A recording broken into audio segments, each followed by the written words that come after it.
Hi welcome to hash tag నేను మీ మనోజ్. అయితే ఏపీలో ఎన్నికలు ప్రశాంతంగా ముగిశాయి. దాని తర్వాత ఒక 2 రోజులు 3 రోజులు ఆఫ్టర్ ఎఫెక్ట్స్ ఈసీ జోక్యం చేసుకొని అవంతా సద్దుమణిగాయి.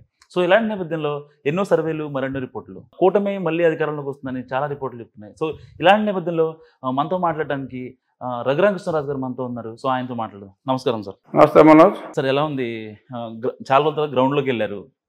అక్కడ ఎన్నో సాధక బాధలు చూశారు, ప్రజలతో ఇంటరాక్ట్ అయ్యారు. మీ వెనక అసలు ఒక రకంగా చెప్పాలంటే అధినేతలు వెళ్ళినా కానీ దొరకని రెస్పాన్స్ మీరు ఉండిలో తిరుగుతుంటే అంత రెస్పాన్స్ వచ్చింది.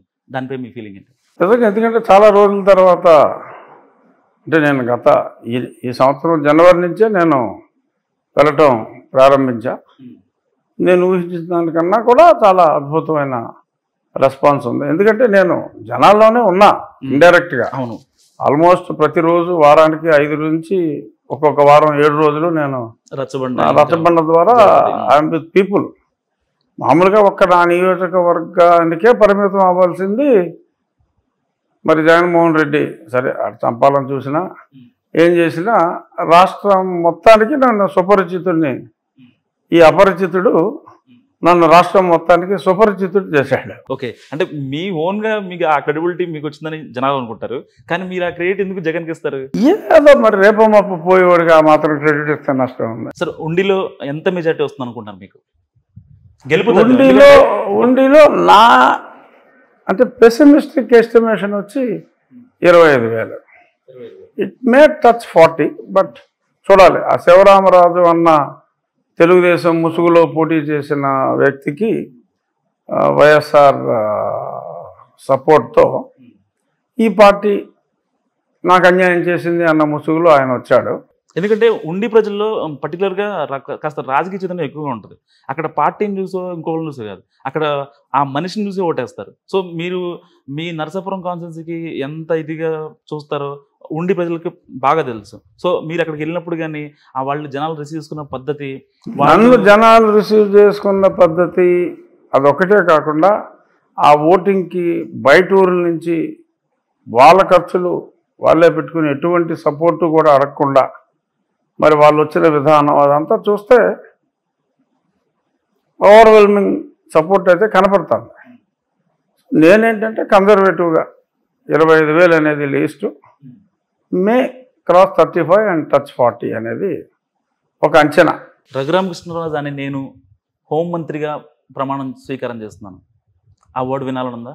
ఎవరు మంత్రిగా ప్రమాణ స్వీకారం చేయాలన్నా అది కేవలం ఒకే ఒక్కడి దయాదాక్షిణ్యాల మీద ఉంటుంది. అది చంద్రబాబు నాయుడు గారి సోలో డిస్క్రిషన్. ఎవ్వరూ కూడా ఎటువంటి ఆలోచన పెట్టుకోవడం అనవసరం. ఎందుకంటే లాస్ట్ టైం ఇంటర్వ్యూస్ మిమ్మల్ని క్వశ్చన్ అడిగాను, ఇక్కడే ఇదే ఇంట్లో మిమ్మల్ని అరెస్ట్ చేయించి పెట్టరాని ఇబ్బందులు పెట్టి నరకయాతన అనుభవించేలా చేశారు. ఆ రియాక్షన్ మీరు హోంమంత్రి అయితే బాగుంటుందని చెప్పి నేను లాస్ట్ టైం మిమ్మల్ని అడిగాను. అదే గుర్తుంది.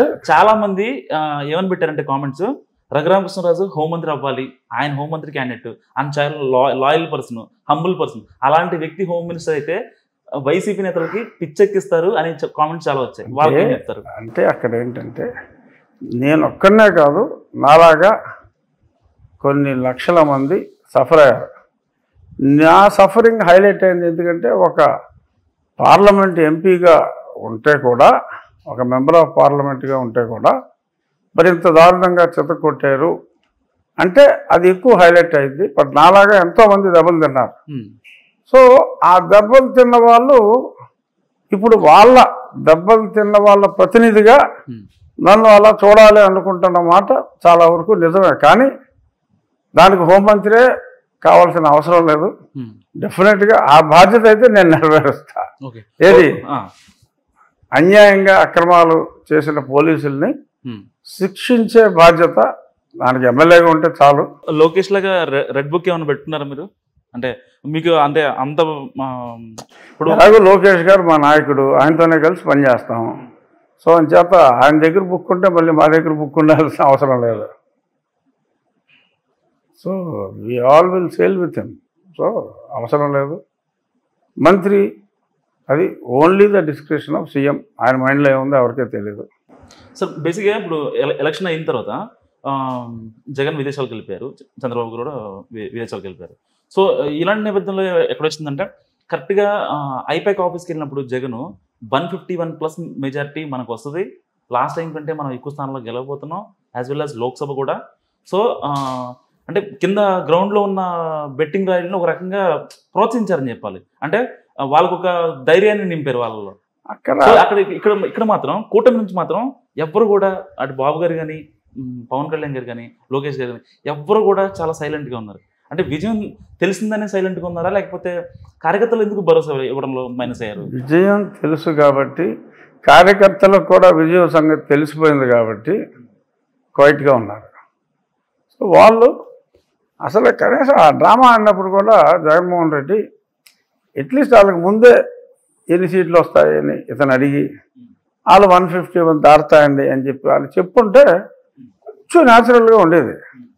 ఈ తింగరోళ్ళు వీళ్ళేమో వాళ్ళు ఏమి మాట్లాడపోయేటప్పటికి మనకు 151 దాడుతున్నామని చెప్పి ఐపాక్ ఇతను చెప్పడం ఏంటి? ఎవడికి అడ్వైజరు? పోటీ చేసింది జగన్మోహన్ రెడ్డి, సలహాదారుడు ఐపాక్. వాళ్ళకి వెళ్ళి మనకి ఇన్ని వస్తాయని ఇతను చెప్పాడంటేనే అక్కడ డొల్లతనం. ఆ డ్రామాలో స్క్రీన్ ప్లే సరిగ్గా లేదు. ముందు షాట్ తర్వాత షాట్ ముందు ఒకరి క్యారెక్టర్ ఒకటి యాక్ట్ చేస్తాడు. అక్కడ పెరిగిన ఓటింగ్ చూసుకుంటే ఆ రోజున సరే దాదాపు 2%, 2.5% పెరిగింది. 2.5% అంటే దాదాపుగా 15 లక్షల ఓట్లు పోలైనట్టు.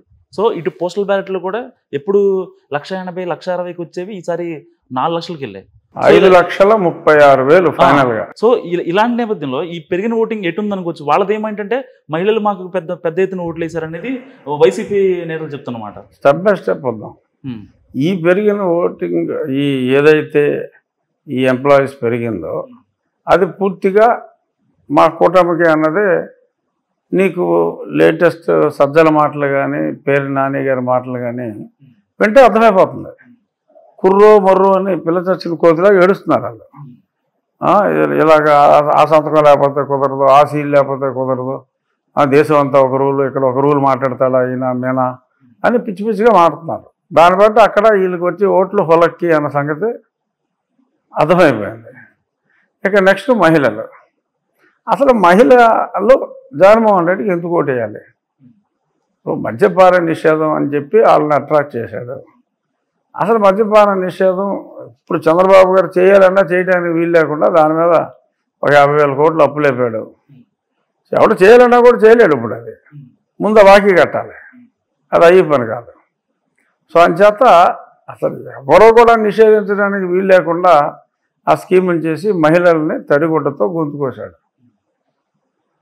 దానికి బహుమానంగా మహిళలు ఓటేస్తారా? ఎందుకు వేస్తారు? అంటే వాళ్ళు చెప్పేది ఏంటంటే ఆసరా పెన్షన్లు అని, లేకపోతే కాపు నేస్తం అని, ఏదో ఒకటి ఇటు 20 నుంచి 50 ఏజ్ మధ్యలో వీళ్ళకి ఎంతో కొంత మేము బెనిఫిట్ చేసాం. సో డైరెక్ట్ వాళ్ళకి బెనిఫిట్ అందుకున్నారు. అప్పట్లో లాగా ఈ చంద్రబాబు టైంలో లాగా ఆ కమిటీలు ఈ కమిటీలు లేవు. సో డైరెక్ట్ వీళ్ళు బెనిఫిట్ అయ్యారు. సో దానివల్ల ఆ పెరిగిన ఓటింగ్ మొత్తం మాదే అనేది వాళ్ళు అసలు కరాఖండిగా చెప్తున్నారు. అంటే వాళ్ళ కాన్ఫిడెన్స్ చూస్తుంటే గ్రౌండ్ లెవెల్లో ఉన్న వాళ్ళకి కూడా నిజమేనా ఇది? ఇప్పుడు ఇతను కాపు నేస్తం లేదు, తలకాయ లేదు. ఇతను ఏం చేశాడంటే ఏదైతే సపోజ్ ఇప్పుడు ఒక ఆసరా ఉంది, ఆసరాలో కాపులకి ఏదైనా వెళ్ళిందనుకో, అది కాపు కార్పొరేషన్ పేరు నుంచి వాళ్ళకి వెళ్ళినట్టు ఈ కాపు కార్పొరేషన్ అకౌంట్లో రాసి కాపులకి ఇంత చేసేయాలని చూపెడుతున్నాడు. గతంలో బీసీలకి, ఎస్సీలకి ఎన్నో సంక్షేమ పథకాలు ఉండేవి సపరేట్గా గవర్నమెంట్ ఆఫ్ ఇండియా సపోర్ట్తో. అవన్నీ ఎత్తేసాడు. అవి ఏమీ లేవు. బీసీలకి సపరేట్ ఫైనాన్స్ ఫెసిలిటీస్ లేవు, ఎస్సీలకి ఫైనాన్స్ ఫెసిలిటీస్ అన్నీ తీస్తాడు. ఏదైతే ఈ అమ్మఒడిలో సపోజ్ బీసీలకి ఇంత వెళ్ళింది, లేదంటే ఈ వైఎస్ఆర్ ఆసరాలో బీసీలకి ఇంత వెళ్ళింది, ఆ అమౌంట్లు ఈ హెడ్లో వేసి బీసీలకి ఆసరాలో చూపెడతాడు, మళ్ళీ బీసీలకి ఇంత ఇచ్చారని చెప్పి ఇంకో హెడ్లో చూపెడతాడు. అదే దాన్ని 3-4 హెడ్లలో తిప్పి చూపెడుతున్నాడు. ఇది తెలియనంత అమాయకులు కాదు ప్రజలు. ఇతను చెప్పిన అబద్ధాన్ని ప్రజలు నమ్మారని పిచ్చోడు జగన్మోహన్ రెడ్డి అనుకుంటున్నాడు తప్ప, అతను నమ్మాడు. అతని అబద్ధాన్ని ప్రజలు నమ్మారని ఇతను నమ్మాడు, కానీ ప్రజలు నమ్మలా. అందుకే రేపు బీభత్సమైన రిజల్ట్ రాబోతుంది. సరే ఇప్పటి వరకు వైసీపీలో ఫైర్ బ్రాండ్ అని చెప్పుకునే పేరు నాని కావచ్చు, కొడాల నాని కావచ్చు, అమర్నాథ్ కావచ్చు, ఇంకా మంత్రి రోజా కావచ్చు, అంబటి కావచ్చు. సో వీళ్ళందరూ ఒకవేళ ఎందుకంటే ఇప్పటికే వల్లభనేని వంశీ కూడా అక్కడికి అమెరికా వెళ్ళినప్పుడు, సో ఇప్పటికే ఆయన అమెరికాలో ఉన్నారు, ఆయన టీడీపీ ఎన్ఆర్ఐ వాళ్ళతో మాట్లాడి లేదు నేను బాబు గారికి వ్యతిరేకం కాదు, లోకేష్ గారికి వ్యతిరేకం కాదు అని చెప్పి ఆయన హ్యాండ్స్ అప్ చేతులు ఎత్తిస్తారు. సో అది నోన్ ఫ్యాక్ట్ అది. అండ్ ఇంకోటి వీళ్ళు కూడా వాళ్ళ వ్యవహార శైలి పూర్తిగా మారిపోయింది. అంటే ఏదో నామాత్రంగా వచ్చి ప్రెస్ మీట్ పెట్టి నార్మల్గా మాట్లాడి వెళ్ళిపోయారు తప్ప, అంటే జగన్లో ఉన్న కాన్ఫిడెన్స్ వాళ్ళలో కనిపించట్లేదు. ఎందుకంటారు అంటే ఒకవేళ పొరపాటును కనుక వాళ్ళ పరంగా చెప్తున్నా, పొరపాటును కూటమి వస్తే మనకి ఇబ్బందులే అన్న ఒక భయం వాళ్ళలో ఉందంటారా? లేకుండా ఎందుకుంటుంది? జగన్మోహన్ రెడ్డికి వీళ్ళందరికన్నా ఇంకెక్కువ ఉంది. జగన్మోహన్ రెడ్డికి వీళ్ళందరికన్నా ముందు తెలిసి ఎత్తిపోతుంది పార్టీ అని.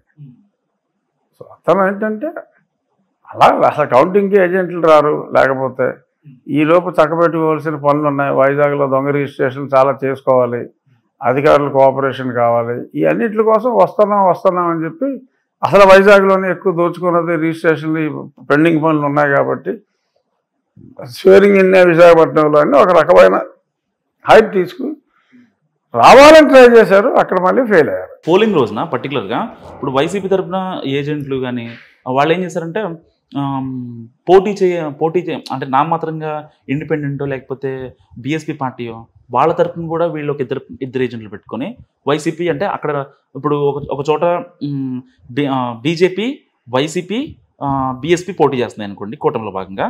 సో ఇక్కడ 4 ఏజెంట్లు వైసీపీ తరఫునే ఉన్నారు. సో దాంట్లో చాలామంది వాలంటీర్లు కూడా ఉన్నారు. అక్కడ పోలింగ్ సరళను చూస్తే నేను దగ్గర చూశాను మా నూజివీడు కాన్స్టిట్యున్సీలో. సో అక్కడ ఎలా జరిగిందంటే ఈ వాలంటీర్లు వచ్చేసి అక్కడ ఎవరైతే ముసలోళ్ళు ఉంటారో మీకు పెన్షన్ కట్ చేస్తాం, మీకు నెక్స్ట్ ఆ పెన్షన్ రాకుండా చేస్తాం, ఆసరా రాకుండా చేస్తాం, ఎక్కడ బూత్ దగ్గర అట్లా అంత భయభ్రాంతులకు గురి చేశారు. అంటే ఒక పక్క వైసీపీ నేతలు కూడా చేయని పని వీళ్ళు రిజైన్ చేసి వాలంటీర్లు అంతకు తెగించారు. దానిపై మీరు ఏమంటారు? నిజంగా అది జరిగితే మన ఎత్తున పాలు పోసినట్టే. ఉద్యోగానికి రిజైన్ చేసిన వాలంటీర్ గాడే అక్కడికి వెళ్ళాలి. అవును, సర్వీస్లో ఉన్నాడు ఎవడో అక్కడికి వెళ్ళటానికి లేదు. సో ఉద్యోగం కోల్పోయిన వాలంటీర్ గారు కూడా అక్కడికి వచ్చి బెదిరిస్తే బుద్ధున్నాడు ఎవడైనా ఆడ మాట్లాడాలా. ప్రతి వ్యక్తికి ఒక ఆత్మగౌరవం అన్నది ఉంటుంది. ఒక ఎమ్మెల్యే క్యాండిడేటు ఒక లైన్లో ఉన్న వ్యక్తి ఏమైనా లైన్లో రావచ్చు కదా అన్నందుకు ఓపెన్ కొడితే అదే క్షణం ముగియకుండానే యువతల ఎమ్మెల్యే గారిని గోపమే కొట్టాడు. అంటే ఏంటి? జనం రియాక్షన్. అవును. సో ఇలా ఎవడో తొక్కలో వాలంటీర్ గాడు నీకు ఆ స్కీమ్ తీస్తానండి, ఎవడాడు? స్కీమ్ ఇవ్వడానికి వాలంటీర్ ఎవడు, స్కీమ్ తీయడానికి వాలంటీర్ ఎవడు? అదే కదా. సో అంచేత ఇలాగా నిజంగా వాళ్ళు బెదిరించుంటే ఎవరినైతే బెదిరించారో ఆ ఓట్లు కూడా మాకే పడతాయి. నిజంగా బెదిరించుంటే పవన్ కళ్యాణ్ గారికి ఎంత మెజార్టీ వచ్చే అవకాశం ఉంటుంది? ఎందుకంటే ఆయన నా ఉద్దేశంలో ఆయన 50,000 పై మాట కానీ ఒక్క ఓటు కూడా తగ్గదు. సోషల్ మీడియాలో గట్టిగా ఏం నడుస్తుందంటే పిఠాపురం ఎమ్మెల్యే గారి తాలూకా ఒక ట్రోల్ నడుస్తుంది, మీరు చూసే ఉంటారు. అది ప్రతి చోట పెట్టారు. ప్రతి అసెంబ్లీకి అలా పెట్టుకుంటున్నారు. ఇప్పుడు నా దగ్గర కూడా బోర్లు ఉన్నాయి. నాకు 40-50 డిఫరెంట్ డిజైన్లో మోటార్ సైకిల్ మీద వేసేసి ఉండి ఎమ్మెల్యే గారి తాలూకా, RRR గారి తాలూకా. అంటే మీకేమనిపించింది సార్? ఆ హ్యాపీనెస్ ఎలా ఉంది ఆ టైంలో? ఏముంటుంది అందులో హ్యాపీనెస్? నేను ఇప్పుడు నుంచి 4 ఏళ్ళ నుంచి వస్తాను. అంటే లేదు, మీరు ప్రజాక్షేత్రంలో ఉన్నారు కానీ ఆ స్టిక్కరు వాళ్ళ అభిమానం ఇంకా వన్స్ మీరు ఎమ్మెల్యే అయిన తర్వాత నాకైతే పెద్ద అంత కిక్కేమి రాలా. జగన్లో ఎందుకు భయం ఉందంటే ఏం చెప్తారు? ఓడిపోతున్నాడు కాబట్టి. ఓడిపోతే మళ్ళీ ఆ కేసులు మేనేజ్మెంట్ కష్టం కాబట్టి ఏదో పదవిలో ఉండి ఇన్నాళ్ళు మేనేజ్ చేసుకున్నాడు. సో రేపు పదవి పోయిన తర్వాత సో అతని మేనేజరియల్ క్యాపబిలిటీస్ పడిపోతాయి. సో అప్పుడు డెఫినెట్గా భయపడతాడు కదా, దానికి వేరే లాజిక్ అవసరం లేదు. అప్పుడు జగన్ కేసుల మీద అక్రమ కేసుల మీద మీరు సుప్రీంకోర్టు వరకు కొన్ని పిటిషన్లు ఇస్తారు. మళ్ళీ ఏమైనా స్టార్ట్ చేస్తారా? ఇప్పుడు ఉన్నాయి, పెండింగ్ ఉన్నాయి, ఏం స్టార్ట్ చేయక్కర్లా. పెండింగ్ ఉందా? ఏదో ఆగస్టులో ఏదో వాయిదా వేశారు. చూద్దాం. ఆ కేసులు అయితే ఉన్నాయి, పెండింగ్ ఉన్నాయి. సజ్జల రామకృష్ణారెడ్డి మనం మాట్లాడుతూ ఆయన ఓటమిని ఒప్పుకున్నారు. సో అది సోషల్ మీడియాలో తెగ ట్రోల్ అయింది. ఇక్కడేమో అధినేత ఏమో అంత కాన్ఫిడెన్స్తో ఉంటాడు, మిగతా వాళ్ళు కూడా కామ్ అయిపోయారు. అధినేతకి కాన్ఫిడెన్స్ లేదు. అధినేత కాన్ఫిడెన్స్ని అభినయిస్తున్నాడు అంతే. అది తాత్కాలికంగా ఈ పోలింగ్ కౌంటింగ్ అయ్యేదాకా ఈలోపు చక్కబెట్టుకోవాల్సిన పనులు, ఇవ్వాల్సిన పేమెంట్లు, అంటే తీసుకోవాల్సిన కమిషన్లు ఇవన్నీ ఉన్నాయి కాబట్టి ఒక స్క్రిప్ట్ వదిలేరు.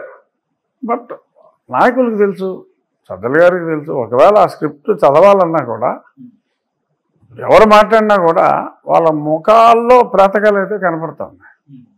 నువ్వు ఒట్టి మాటలే వింటే వేరు, మాటలు వింటూ ఆ ముఖ కవలికల్ని నువ్వు చూసావనుకో స్పష్టంగా అర్థమవుతుంది ఇటు అయిపోయాడు బాబు అని. జూన్ 9న ప్రమాణ స్వీకారానికి ఏర్పాట్లు చేసుకుంటున్నారు సార్ వైసీపీ. టెంటేటివ్గా వైసీపీ వల్ల ఏపీ సీఎం జగన్మోహన్ రెడ్డి అనే నేమ్ ప్లేట్ చేయించి తాడేపల్లి దిగి వస్తున్నారంట. 5వ తారీఖు తర్వాత అసలు ఎవడో కనపడ్డా. ఎందుకు అంత ధీమాగా చెప్తున్నారా? అంత కాన్ఫిడెన్స్ ఎలా వస్తుంది? ఎందుకంత కాన్ఫిడెన్స్ అంటే నేను ప్రాక్టికల్గా ఫీల్డ్లో ఉన్నా సార్. మీరు ఒక సర్వే నేను చాలా సర్వేలు నేను చేయించింది ఒకటే. అయినా ఎంతోమంది సర్వే చేసే వాళ్ళతో నేను రెగ్యులర్గా టచ్లో ఉంటా. నేషనల్ ఛానల్స్ వాళ్ళతో కూడా నేను టచ్లోనే ఉంటా. 2-3 అయితే ఖచ్చితంగా టచ్లో ఉన్నా. సో అందరూ మాటల ప్రకారం కూడా ఫోర్గాన్ కన్క్లూజన్ ఇది. ఇక్కడ చంద్రబాబు నాయుడు గారు పెద్ద మెజారిటీతో ముఖ్యమంత్రి అవడం అనేది క్రిస్టల్ క్లియర్. ఆయన ముఖ్యమంత్రి అయ్యారు అంటే ఇటు పోతాడనే కదా. సో అసలు కన్ఫ్యూజన్ లేదు, 0.1% కూడా కన్ఫ్యూజన్ లేదు. వాళ్ళకి బాగా ఎక్కువ వస్తే 50, మే నాట్ క్రాస్ 25 ఆల్సో. నాకేంటి, నేను ముందు నుంచి అనేది 125 ఖాయంగా వస్తాయి. 150 వచ్చినా ఆశ్చర్యపోకర్లా ఆ ట్రెండ్ అది చూస్తే. సో వాళ్ళకి 25 ఖచ్చితంగా వస్తాయని అనుకుంటున్నా. ఆ పైన బాగా ఎక్కువ వచ్చేస్తే ప్రజాభిమానం చాలా టూ మచ్గా ఉంటే 50 దాకా రావచ్చు. అది కూడా మెరకలు జరగాలి. కానీ వాళ్ళు మొదటి నుంచి వై నాట్ 175 ఎక్కడికి వెళ్ళినా మేమంతా సిద్ధమా. అది ఎవడో కూడా పొద్దున్నాడు, ఎవడో కూడా నేను సిద్ధం నాకు 175 వస్తాయి అని మాట్లాడరు. ఎవడైనా ఎలక్షన్లో పోటీ చేసేవాడు సిద్ధం అనే కదా. మళ్ళీ నేను సిద్ధం అని చెప్పుకోవాలా. అది ఓవర్ కాన్ఫిడెన్స్ అంటారా, కాన్ఫిడెన్స్ అంటారా? అసలు కాన్ఫిడెన్స్ లేకపోవడం అంట. కాన్ఫిడెన్స్ లేనివాడే అలాగా సెల్ఫ్ మోటివేషన్లో భాగంగా చేసుకునే ప్రోగ్రామ్ తప్ప అది. సార్ ఫస్ట్ శ్రీకాకుళం తీసుకోండి, ఉత్తరాంధ్రలో ఈసారి TDP clean sweep. Last time 2 వచ్చినాయి, ఇప్పుడు 10 వస్తాయి. సో నెల్లూరు 10కి 10 పక్క. సో ఇటు రాయలసీమ తీసుకుంటే ఎప్పుడు ఇక రాయలసీమ అంటే కడప అంటే పట్లూరు పులివెందులు అన్న ఇక జగన్ అడ్డ, వైఎస్ఆర్ అడ్డ. సో కానీ అలాంటి చోటే మొన్న భారతీయ ప్రచారంలోకి వెళ్ళినప్పుడు మా పట్టా పాస్బుక్ పైన జగన్ బొమ్మ ఎందుకమ్మా మాట్లాడమ్మా అన్నారు. దాన్ని ఏ విధంగా చూసుకొచ్చుంటారు? అదే అందుకనే కదా నేను చెప్పేది. ఇప్పుడు నేను చెప్పిందాన్ని నువ్వు ఎండార్స్ చేసావు అంతే. నువ్వు ముందు నన్ను ప్రశ్నగా అడిగావు, నేను చెప్పా, నువ్వు ఎండార్స్ చేసినట్టు అయింది. Very clear. అంటే పులివెందులో అతను నగ్గొచ్చు, అది వేరే విషయం. బట్ అలాగేదో చెదురుమదురుగా సీట్లు తప్ప అంతకుమించి పెద్ద అసలు మా పార్టీలో ఎవరు ఓడిపోతారు అని ఎత్తుకోవాల్సి వస్తుంది. వాళ్ళ పార్టీలో అసలు ఎవడు గెలుస్తాడరా అని ఎత్తుకోవాల్సి వస్తుంది. 90% of the cabinet ministers present and past of this government పోతున్నారు. అట్లీస్ట్ 90. కనీసం ఒక 40 మంది ఉండి ఉంటారు కదా. 10 మంది పాత వాళ్ళనే మళ్ళీ వేసాడు. సో పాత కొత్త కలిపి 40 మంది ఉన్నారని అనుకుంటే అందులో కనీసం 32 నుంచి 33 అయితే ఈజీగా పోతారు. పక్క ఉండి ఎమ్మెల్యే గారి తాలూకా, ఇంకో పక్కనేమో బాబాయిని లేపేసినోడు గారి ఎమ్మెల్యే తాలూకా అని పెడితే అలాగే పెడుతున్నారు. ఇప్పుడు బాబాయిని లేపేసినోడు తాలూకా అని కూడా మోటార్ సైకిల్ బోర్డులు నిన్న సోషల్ మీడియాలో చాలా చూశాను. బాబాయిని లేపేసినోడు తాలూకా 420 తాలూకా ఇలాంటివి వస్తున్నాయి. అది నేను చూడలే. ఇంకా బట్ బాబాయిని లేపేసిన తాలూకా అనేది నిన్న బాగా వైరల్ అయింది. మీకు ఒక రఫ్గా ఇప్పుడు ఎప్పటి నుంచో ఎలక్షన్స్ ముందు నుంచి కూడా కూటమి వస్తుందన్న ప్రచారం, ఇంకా దానికి సపోర్ట్ చేస్తారు. ప్రచారం కాదా, కూటమి వస్తుందన్న ప్రచారం మొదలెట్టిందే నేను 2.5 ఏళ్ళు. అదే మీరు అలుపెరుగున పోరాటం చేశారు వైసీపీ పైన, ఇప్పటి నుంచి కాదు. అది వీళ్ళు ఇంకా నారా లోకేష్ గారు ఇంకా వీళ్ళు స్లోగన్ తీసుకోక ముందు నుంచే కూడా మీరు కూటమి ఉంటుంది, పవన్ కళ్యాణ్ గారు కలుస్తారు, చివరిలో భారతీయ జనతా పార్టీ వస్తుంది, ఖచ్చితంగా కూటమి నెగ్గుతుంది అని చెప్పారు. ఫెయిల్ అయిందల్లా ఏంటంటే నాకు ఎంపీ సీట్ రాకపోవడం విషయంలో నేను ఫెయిల్ అయ్యాను. కానీ ఎంపీ సీట్ రాకపోవడం మీకు ప్లస్సే కదా సార్. ఇప్పుడు ప్లస్ అనే నేను అనుకున్నాను. సో దేవుడు కరుణ ఉంది కాబట్టి ఏది జరిగినా మనం మంచిగా అనుకుంటాం. ఆయన రామరాజు గారు సపోర్ట్ ఇచ్చారు మీకు ఉండిలో? కూడానే ఉన్నాడుగా, ఆల్త్రూ కూడానే ఉన్నాడు. కూటమి గెలుస్తుందని అప్పట్లో ప్రచారం ఉంది, ఎలక్షన్స్ ముందు నేను చెప్తున్నమాట. సో ఎలక్షన్స్ తర్వాత సర్వేలు రిపోర్ట్లన్నీ కూటమికే వచ్చాయి.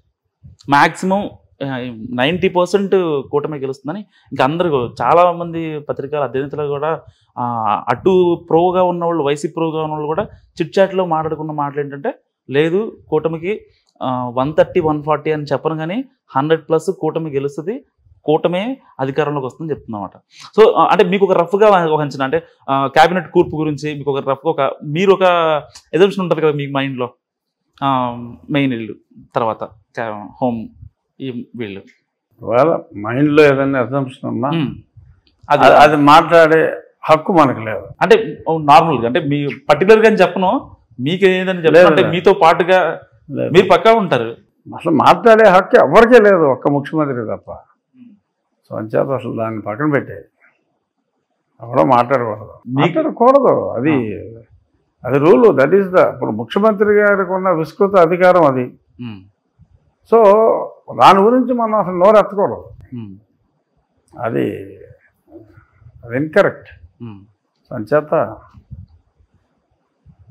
ఏది అడిగినా చెప్తా, అది తప్ప. రాత్రి బాబు గారిని కలిసారు, ఏమన్నారు సార్? మేము అందరితో ఒక 15 మంది ఎమ్మెల్యే కంటెస్టెంట్లు, బుచ్చే చౌదరి గారు, మన పయ్యావుల కేశవ్ గారు, కళా వెంకట్రావు, ఇంకా మా పక్క అసెంబ్లీ మా పార్లమెంట్లో ఉన్న రామానాయుడు గారు, పిఠాపురం ఎక్స్ఎమ్మెల్యే వరం గారు, ఇంకెలా ఒక 15 మంది వరకు అందరూ కలిసి చిట్ చాట్. సార్ మీరు ఒక సర్వే చేయించారు, అది ఎలా జరిగింది అసలు? అంటే నా సర్వేలో అయితే నాకు ఆల్మోస్ట్ 135 నుంచి 145 స్థానాలు తెలుగుదేశం కూటమికి వచ్చినాయి. కానీ నేను కొన్ని జస్ట్ 0.5%, 1% ఎడ్జ్లు ఉన్నాయన్నీ తీసేసి 125కి. టఫ్ ఫైట్లు ఎన్ని వచ్చాయి? టఫ్ ఫైట్లు ఉంటాయి, టఫ్ ఫైట్లు ఈజీగా ఒక 30 దాకా ఉంటాయి. గుడివాడ ఎవరికి ఇచ్చారు? ఇండివిజువల్గా మనం మాట్లాడుకుంటే అంటే ఇప్పుడు మ్యాక్సిమం అన్నింటిలో టఫ్ ఫైట్ గుడివాడ ఒకటి, ఇంకా గన్నవరం ఒకటి టఫ్ ఫైట్ ఉంది సార్. అంటే మన ఏదైతే ఫైర్ బ్రాండ్ ఇప్పుడు మార్కెట్లో జరిగే పందాల ప్రకారం అయితే డెఫినెట్గా క్లీన్ ఎడ్జ్ ఈయన రాముకుంది. మార్కెట్లో ఉన్న పందాల పాటు నగర్లో ఓడిపోతానని ఆవిడ డైరెక్ట్గానే చెప్పేసింది రోజా. అంటే వాళ్ళు చేయలేదు వీళ్ళు చేయలేదు అని అన్నారంటే టీడీపీ వాళ్ళకి కోపం లేదు నా పైన, వైసీపీ వాళ్ళకి కోపం ఉందని చెప్పేసి. మరి అది నిజంగా కూడా అక్కడ 2-3 గ్రూపులు ఉన్నాయి. పెద్దిరెడ్డి గారి గ్రూపు వీళ్ళు టార్గెట్ చేశారంటారా రోజాని కావాలని? అంటే వీళ్ళు వాళ్ళని కాదు, అసలు చాలామంది 85% ఓడిపోతున్నారు. సో అంచేత ఓడిపోతే అది నెగ్గితేనేమో జగన్మోహన్ రెడ్డి బొమ్మ, ఓడిపోతేనేమో ఎవరో టార్గెట్ చేశారు, రోజా గారు ఓడిపోయారు అంటాం కరెక్ట్ కాదు. గతంలో విజయానికి జగన్మోహన్ రెడ్డి క్రెడిట్ తీసుకుంటే అందరూ జగన్మోహన్ రెడ్డి బొమ్మ పెట్టి నెగ్గారు అది ఇది అని చెప్పి అప్పుడు అన్నప్పుడు కూడా పోరా నా బొమ్మ పెట్టుకున్నాం, నా బొమ్మ ఓట్లు నాకు ఉన్నాయి అని చెప్పి లేకుండా ఎందుకు ఉంటాం ఇండివిజువల్ లేకుండా అసలు మనం. సో ఇప్పుడు గతంలో టూ మచ్గా క్రెడిట్ తీసుకున్నాడు కాబట్టి ఇప్పుడు మరి 30 సీట్లు ఎన్నో వస్తాయి. మరి ఇప్పుడు ఏమంటాడో ఈ జగన్మోహన్ రెడ్డి చూడాలని ఉంది నాకు. 5వ తారీఖు స్టేట్మెంట్ ఇస్తాడా, లేకపోతే మళ్ళీ అమ్మాయి ఒంట్లో పోవాలేదని చెప్పి మళ్ళీ ఏదైనా అప్లికేషన్ పెట్టుకుని మళ్ళీ లండన్ పోతాడా నాకు తెలియదు. మొన్న వెళ్ళాడు, తిరిగి రాడనుకున్నారు అందరూ, కానీ తిరిగి నేను ముందే చెప్పా వస్తాడని. వచ్చాక మళ్ళీ అప్లై చేసుకోవచ్చు రిజల్ట్ తర్వాత. ఆ రిజల్ట్ చూశాక డెఫినెట్గా అనారోగ్యం వస్తుంది, ఈవెన్ అదర్వైజ్ కూడా. వచ్చినప్పుడు వైద్యానికి వెళ్ళొచ్చు. ఈసారి వెళ్తే వచ్చే అవకాశం ఉందంటారా, లేకపోతే అక్కడ ఉన్న బిజినెస్ చూసుకుంటూ అక్కడే స్థిరపడాల్సి వస్తుంది? మరి అంటే రూల్ ప్రకారం రావాలి. మీరు కర్మ సిద్ధాంతాన్ని నమ్ముతారా మీరు? ఖచ్చితంగా బూమరాంగ్ నేను నమ్మిదే కర్మ సిద్ధాంతాన్ని. గతంలో ఈ జన్మలో చేసిన పాపాలు వచ్చే జన్మలో ఉంటాయని చెప్పి అనేవారు. ఈ కలియుగంలో అప్పటికప్పుడే సెటిల్ అవుతున్నాయి. ఎందుకంటే మిమ్మల్ని ఎంత ఇబ్బంది పెట్టినా మీరు చాలా నన్ను చంపడానికి 3 సార్లు ప్రయత్నించాడు. 3 సార్లు ప్రయత్నించాడు ఆ పనికి మాలినాడు. కేవలం భగవంతుడు దయ వల్ల మిస్ అయ్యా. ఆఖరికి ఒక పక్క అక్కడ మోడీ గారి సభ జరుగుతూ ఉంటే ఆ రోజు ఉదయం నన్ను ఇక్కడ లిఫ్ట్ చేయాలని చూశాడు. ఇదే ఇంట్లో ఆ బయట దొరికేశాడు వాడు, ఆ కానిస్టేబుల్ గాడు. దొరికితే మా సిఆర్పిఎఫ్ వాళ్ళు అని పట్టుకుని ఎవడో ఒకటి చచ్చాడుతూ ఉంటే ఎవరు నువ్వు అని అడిగితే ఆడేదో తేడాగా మాట్లాడి ఆడ ఐడెంటిటీ చెప్పలా. చెప్పకపోతే తీసుకొచ్చి పోలీస్ స్టేషన్కి తీసుకెళ్లే ముందు అది నేను పలానా ఏదో ఇంటెలిజెన్స్లో కానిస్టేబుల్ని అని అన్నాడు. ఆ తర్వాత తెలిసింది కొన్ని వీడియో ఫుటేజీలు చూస్తే వీడు నుంచున్న దాని వెనకాల ఒక వ్యాను, ఆ వ్యాన్లో నరేందర్ రెడ్డి అని ఒక ఏసీపీ గాడు, వీళ్ళందరూ మాట వేసుకుని ఉన్నారు అక్కడ నన్ను ఎత్తుకుపోవటానికి. అక్కడ మోడీ గారి విమానం ఎగిరితే హెలికాప్టర్ ఇక్కడ నన్ను వేసేయాలని చెప్పి అది 3వ అటెంప్ట్ అనమాట. సో రెడీగా ఉన్నారు అందరూ. So it's a criminal. Jaganmohan Reddy అనేవాడు ఒక క్రిమినల్. ఇంత థ్రెట్ ఉంది కదా, అంటే వాళ్ళ తరపు నుంచి మీకు వైసీపీ నుంచి అఫీషియల్గా అన్అఫీషియల్గా. సో మీకు ఎప్పుడు భయం రాలేదా? నాకు లేనిదే భయం. అలాంటి అటెంప్ట్స్ జరిగే కొద్దీ నేను ఇంకా అలర్ట్గా ఉంటాను. అలర్ట్గా ఉంటావే కాదు, అలర్ట్ అంటే ఏంటంటే నాలో కసి ఇంకా పెరుగుతుంది. చూసుకుందారా నా కొడక అన్నట్టు ఉంటా. ఆ రివెంజ్ ఎలా తెచ్చుకుంటారు? చూస్తావు, చెప్పేస్తారా ఏంటి, ఎలా తీర్చుకుంటారో చెప్తా. చూడరా ఏంటి వీడియో? ఆ రివెంజ్ కోసం చాలా మంది వెయిట్ చేస్తున్నారు. సో ప్రజలు ఎన్నో లక్షల మందికి జరిగింది కాబట్టి సంక్షేమం అభివృద్ధి ఈ రెండే కాదు, ప్రజలు కోరుకునేది మనశ్శాంతి. మనశ్శాంతి అనేది ఆ తప్పు చేసిన నా కొడుకుల్ని శిక్షించినప్పుడే ప్రజలకు మనశ్శాంతి. చెప్పాలి అంటే సంక్షేమం అభివృద్ధి కన్నా ఇప్పుడు తెలుగు రాష్ట్ర ప్రజలు కోరుకునేది ముందు మనశ్శాంతి, స్వాంతన. ఆ స్వాంతన చేకూర్చకపోతే ఎంత అభివృద్ధి చేసినా ఎంత సంక్షేమం చేసినా ఉపయోగం లేదు. అలాగని నేను ఆ పిచ్చిన కొడుకుల్లాగా రౌడీజం చేయాలి, కొట్టాలి, తన్నాలి అని కాదు. తప్పు చేసిన ఆ చెత్త నా కొడుకులను అందరినీ, ఆ పోలీసులను కానీ ఆ పోలీసులను ప్రేరేపించిన ఈ చెత్త రాజకీయ నాయకుల్ని చట్ట ప్రకారం శిక్షించాలి. ఆ శిక్ష వాళ్ళకి పడకపోతే ప్రజలు ఈ ప్రభుత్వాన్ని క్షమించాలి, చట్టపరంగా శిక్షించాలి. That is my aim. June 4th ఇప్పుడు ఎందుకంటే నేను స్వాంత అభివృద్ధి సంక్షేమంలో మా పాత్ర లిమిటెడ్. అది ప్యూర్లీ ముఖ్యమంత్రి ఆయన నిర్ణయాలు అది. బట్ ఈ స్వాంతన చేకూర్చడం అనేది అందరు ఎమ్మెల్యేల బాధ్యత. కూటమి గెలిస్తే వైసీపీ ఓడిపోయిందని ఎక్కువ సంతోషించేది ఇటు అన్ని పార్టీలు చూసుకుంటే ఎక్కువ మీరే, అవునా కదా? ఇది I'm the biggest sufferer of this government. నేను ఒక ఎంపీగా ఎన్నికై 4 సంవత్సరాలు నా నియోజకవర్గానికి రాలేకపోయానంటే నాకంటే బిగ్గెస్ట్ సఫరర్ ఎవడుంటాడు? 3 సార్లు చావు తప్పించుకున్నా. నాకన్నా బిగ్గెస్ట్ సఫరర్ ఎవడున్నారు ఇక్కడ ఈ రాష్ట్రంలో? అందరికన్నా ముందు నేను వీడి మీద పోరాటం మొదలెట్టా. ఇన్నేళ్ల కసికి June 4th తర్వాత ఒక సమాధానం దొరకనుంది ఏపీ ప్రజలకి. ఖచ్చితంగా June 4th తర్వాత కదా, June 4th మధ్యాహ్నంకే క్లారిటీ వచ్చేస్తుంది. నాకైతే క్లారిటీ వచ్చింది ఆల్రెడీ. June 4th 1 గంటకల్లా వచ్చే క్లారిటీ వచ్చేస్తుంది. అప్పుడు దాకా ఎక్కువ లీడ్లో ఉన్న వాళ్ళే ఆ నెంబరే కావాల్సిన 90 దాటిపోతుంది, 88 దాటిపోతుంది. మీకు ఫస్ట్ 100 రిజల్ట్స్ వచ్చేటప్పటికే మధ్యాహ్నం క్లారిటీ వచ్చేస్తుంది. చెప్పారు కదా, 111 రిజల్ట్స్ అయితే 1 గంటకల్లా వచ్చేయచ్చు, 2ంటికి వచ్చేయచ్చు అన్నారు. ఆ 111లోనే మనకు 90 వచ్చేస్తాయి. ఇంకా పైన రావచ్చు. సో అంచేత మధ్యాహ్నం నుంచి బాణసంచాలు కాల్చుకోవటం, సంబరాలు, నరకాసుర వధ ఇవన్నీ మొదలెట్టేసుకోవచ్చు. సార్ ఎన్నికల్లో వైసీపీ వస్తే వైజాగ్ రాజధాని అని, టీడీపీ వస్తే అమరావతి రాజధాని అని. సో ఎందుకంటే అమరావతిని అక్కడ చంద్రబాబు గారు ఆ టైంలో ఎంత ఫోకస్ పెట్టారో అందరికీ తెలుసు. అద్భుతంగా తీర్చిదిద్దే ప్రయత్నం చేస్తారు. ఇలాంటి నేపథ్యంలో ఆ ఎఫెక్ట్ ఏమైనా పడే ఛాన్స్ ఉంటుంది అంటారా? అటు వైసీపీ పడకుండా అమరావతి కావాలి అని చెప్పి ఈ కృష్ణా గుంటూరు ఈ పట్టు ఏదైతే ఉందో ఆ పట్టి సార్ క్లీన్ స్వీప్ అయ్యే ఛాన్స్ ఉందంటారా? ఖచ్చితంగా కృష్ణా జిల్లాలో అయితే ఎందుకంటే ఏదో 1-2 అసెంబ్లీలు కొంచెం డౌట్ అని అంటున్నారు. కానీ ఎన్టీఆర్ జిల్లాలో తీసుకుంటే ఇప్పుడున్న లేటెస్ట్ పోస్ట్ పోల్ నేను చూసిన కొన్ని ఫలితాల ప్రకారం కృష్ణా జిల్లాలో పాత కృష్ణా జిల్లా ఏంటి 14 సార్.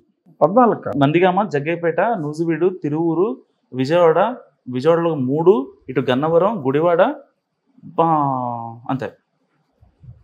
నూజివీడు, పామరు కూడా, అవనగడ్డ, పామరు, నందిగామ, జగ్గైపేట కూడా ఉంది. అందుకనే అది అసలు పోయే సీట్ కనపడతా. కొత్త వెస్ట్ గోదావరిలో పోయే సీట్ లేదు. ఏలూరు జిల్లాలో టైట్గా ఉన్నది పోలవరం అంటున్నారు. అది కూడా ఖచ్చితంగా నెగ్గుతారని చెప్తున్నారు. కాస్త టైట్ ఉన్నది, పోటాపోటీ ఉన్నది పోలవరం. బట్ అది కూడా ఖచ్చితంగా నెగ్గుతారనే పోస్ట్ పోల్ చూసుకుంటే గెలుపు అవకాశాలు ఇటే ఎక్కువ ఉన్నాయి. సార్ ఇక్కడ తెలంగాణ రాజకీయాలకు వద్దాం. ఇక్కడ అవుట్ ఆఫ్ 17 లోక్సభ సీట్స్కి ఎన్నికలు జరిగాయి. సో ఇక్కడ ఎవరికి ఎక్కువ అంటే ఇది నేను క్లియర్గా ఫాలో కాల. కానీ ఈ సత్తా మార్కెట్ ప్రకారం చూస్తే 2 స్థానాలు భారతీయ జనతా పార్టీ కన్నా, అంటే సపోజ్ 7 no 8 yes అనేది భారతీయ జనతా పార్టీ. ఇక్కడ నేను అసలు పట్టించుకోను. తెలంగాణకి మనకు సంబంధం ఉంది. ఆ స్నేహితుడు ముఖ్యమంత్రి, ఐఎమ్ వెరీ హ్యాపీ. బీఆర్ఎస్ పోయింది, ఇంకా హ్యాపీ. రేవంత్ రెడ్డి గారితో మంచి సంబంధాలు ఉన్నాయి సార్ మీకు? కొలీగ్స్ కదా, పార్లమెంట్ కొలీగ్స్, ఎప్పటి నుంచో స్నేహితులు, మోస్ట్ డేరింగ్. నేను అసలు 3 సంవత్సరాల నుంచి రేవంత్ రెడ్డి గారిని సీఎం అనే పిలిచేవాడిని. 3 సంవత్సరాల ముందు సార్ అయితే ఎప్పుడో. ఎందుకంటే is the most dynamic fellow. So అర్థమైపోతుంది ఆయనకి. పగ్గాలు ఎప్పుడైతే ఇచ్చారో పిసిసి పగ్గాలు కొట్టేశాడు రా బాబు అని అప్పుడే అనుకున్నా. ఆ రోజు నుంచే నేను పార్లమెంట్లో కూడా ఆయనకి ఫ్రెండ్స్ ఉంటారు, నాకు ఫ్రెండ్స్ ఉంటారు. ఆయనకి తెలియకుండా నా ఫ్రెండ్స్ ఎవరైనా ఉంటారు. నేను కొంచెం మరీ ఎక్కువగా, నాకు ఎక్కువ స్నేహితులు బాగా అన్ని పార్టీల. ఫ్యూచర్ సీఎం ఆఫ్ తెలంగాణ అనే మాట్లాడేవాడిని బాగా ముందు నుంచి. ఓవరాల్గా సెంట్రల్లో వేస్తుంటారు. ఎందుకంటే కాస్త ఇండియా కూటమి వేవ్ నడుస్తుంది కొంచెం. ఇండియా కూటమి వేవా, ఎన్డీఏ వేవా? ఇండియా కూటమి వేవ్, యాంటీ మోడీ అని చెప్పి అసలు ఏమో. నేను సట్టా మార్కెట్ ప్రకారం అయితే 300 స్థానాలు ఇస్తున్నారు ఇంకా. ఓకే, ఎన్డీఏకి. ఎన్డీఏ కాదు, భారతీయ జనతా పార్టీకి 300 స్థానాలు ఇస్తున్నారు. తగ్గిదో 10-15 తగ్గొచ్చేమో కానీ అంతకంటే పెద్ద చేంజ్ వస్తుందని నేను అనుకోవట్లా కేంద్రంలో. మాకు కూడా అక్కడ ఎన్డీఏ వస్తే, మేము ఆల్రెడీ ఎన్డీఏలో ఉన్నాం కాబట్టి మా రాష్ట్రం అభివృద్ధి చెందాలంటే కూడా మాకు అక్కడ సీట్లు అవసరం, సపోర్ట్. అక్కడ ఎన్డీఏ రావటం అవసరం. డెఫినెట్గా ఎన్డీఏలో చంద్రబాబు నాయుడు గారు కీలక పాత్ర అయితే ఖచ్చితంగా ఉంటుంది. ఒకవేళ పైన ఎలాగో మీరు చెప్పిన దాని ప్రకారం ఎన్డీఏ వస్తే సెంట్రల్ క్యాబినెట్లోకి ఎవరు వెళ్ళే అవకాశం ఉందంటారు ఎంపీలో? ఒకవేళ మీకు ఎంపీగా వచ్చిందంటే మాత్రం ఈసారి ఒకవేళ మీరు ఎమ్మెల్యే పోటీ చేయకుండా పక్కా మీరే గెలుస్తారు. మళ్ళీ అక్కడ నుంచి అక్కడ ఎన్డీఏ వస్తుంది కాబట్టి మీకు పక్కా, ఇక అది దెర్ ఈస్ నో ఛాన్స్. ఎందుకంటే మీకు అటు బీజేపీతో కానీ ఇటు మంచి రిలేషన్ ఉంది. ఏదో అనుకున్నాం, మనకి సీటే రాలేదుగా. సరే, దానికన్నా ఇలా జరగాలని అలా జరిగిందేమో అంటారు కదా, ఒకటి ఉంటుంది. సో అందుకోసమే మీకు ఒక బెస్ట్ ఇక్కడ ఉంది కాబట్టి ఇక్కడ ఇప్పుడు దాకా మీరు ఎంత సఫర్ అయ్యారో దానికి బూమరాంగ్ ఎఫెక్ట్ ఇవ్వడానికి మిమ్మల్ని ఇక్కడ ఉంచారు. అలా జరిగింది అనుకోవాలి నేను అనుకోవడం ప్రకారం. ఏదో సమర్థించుకోవాలి. June 4 తర్వాత మీరు ఏం చేస్తారు? అంటే మా కొలీగ్స్ కూడా చాలా మంది అడుగుతారు నన్ను, ఆయన నెక్స్ట్ స్టెప్ ఎలా ఉంటుంది ఏంటి, ఆయన చాలా ఇబ్బంది పడ్డారు కదా, సో రేపొద్దున ఆయన హోమ్ మినిస్టర్ అయితే బాగుంటుంది, వీళ్ళందరికీ మెంటల్ ఎక్కిస్తాడు అని ఒక చర్చలు నడుస్తున్నాయి జనాల్లో. మీ నెక్స్ట్ స్టెప్ ఏంటనేది చిన్న క్లూ ఇవ్వండి ఆడియన్స్. అసలు నెక్స్ట్ స్టెప్ మాకు అసలు అవకాశమే ఉండదు. ఎమ్మెల్యే కింద నెగ్గటం వరకే మా చేతుల్లో ఉండేది. ఆ తర్వాత ఏ బాధ్యత అప్పచెప్పాలనేది అడిగే హక్కు ఎవరికి లేదు. నాకు ఇది అని అడిగే హక్కు ఎమ్మెల్యేకి లేదు. నీకు ఇది ఇస్తున్నాను అని చెప్పే హక్కు ఒక ముఖ్యమంత్రికే ఉంది, రెండో వ్యక్తికి లేదు. సో అంచేత ఏ ఎమ్మెల్యే చేతిలో లేని దాని గురించి, చంద్రబాబు నాయుడు గారి చేతుల్లో ఉన్న దాని గురించి నేను ఎలా మాట్లాడగలను? మాట్లాడలేను, మాట్లాడకూడదు. ఓకే సార్, చాలా థ్యాంక్ యూ. నేను మనస్ఫూర్తిగా కోరుకుంటున్నా మీరు క్యాబినెట్లో ఒక మంచి హోదాలో ఉండాలి. ఇప్పటిదాకా మీరు పడ్డ ఆ నరకయాతనలు నిజంగా అవన్నీ ఒక ఎఫెక్ట్ అయితే ఇవ్వాలని కోరుకుంటున్నా. ఎందుకంటే జనాలు కూడా అదే కోరుకుంటున్నారు, మీ నెక్స్ట్ స్టెప్ ఎలా ఉంటుందని. ఇప్పుడు నేను ఇంటర్వ్యూ చేయడానికి కారణం కూడా అదే. నిజం చెప్పాలంటే మీరు ఎన్నాళ్ళుగా ఇబ్బంది పడ్డారు, వాళ్ళని అపోజ్ చేస్తూ వస్తున్నారు. ఎన్నో థ్రెట్స్, ఎన్నో దాడులు, అరెస్టులు అవన్నీ చూసి ఎంత ఇబ్బంది పడకూడదో అంత ఇబ్బంది పడ్డారు ఒక ఎంపీగా. ఖచ్చితంగా వాళ్ళని న్యాయపరంగా ఇబ్బంది పెడతాను. నాలాగే ఇబ్బంది పడ్డ ఎన్నో లక్షల మంది, గాయపడిన ఎన్నో లక్షల మంది ప్రజల ప్రతినిధిగా నేను పనిచేస్తాను. సో ఇది రఘురామ గారి ఇంటర్వ్యూ. చూస్తూనే ఉండండి #.